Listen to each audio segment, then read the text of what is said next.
China wants a military base in the Pacific, and it is using Chinese companies, Chinese aid, and Chinese police to help it get one. That would complicate Western war plans should conflict ever break out over Taiwan. In 5 Pacific Island countries, China has sought exclusive access to air and naval facilities. That's a big shift in a region where Western countries have been the island's traditional patrons. Micronesia has historical and political ties to America. Polynesia tends to look to New Zealand as the regional power. And Melanesia has its closest relations with Australia. But China's rise is changing all of this.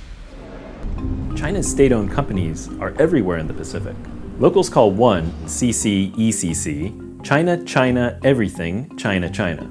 These firms are building and acquiring ports and harbors in the region, claiming they're for commercial use. But they could also be for military purposes. These commercial sites Have all the building blocks, even if there's not yet a plaque out front that says, this is a Chinese military base. And the Solomons are where China has made the most progress, even as Australia has been working hard to block them. Australia has more than matched Chinese aid to the Solomon Islands. But the contest is finely balanced. In Honiara, you can find billboards boasting of generous aid from both China and Australia. China's police also play a big role. Only 3 Pacific Island countries have their own armed forces, so police cooperation is a way that China can build security relationships. Training agreements allow it to place its own Chinese police forces on the ground. For example, Chinese police provided extra security at the 2023 Pacific Games held in the Solomon Islands. When the games wrapped up, the athletes left, but the Chinese cops are still there.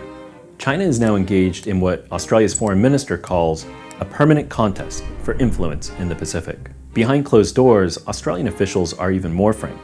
They call it a knife fight. They fear that if China gets even one military base in the Pacific, that would break the status quo, and they might then get many more. At airfields, ports, and police academies around the Pacific, expect China to continue pushing their luck.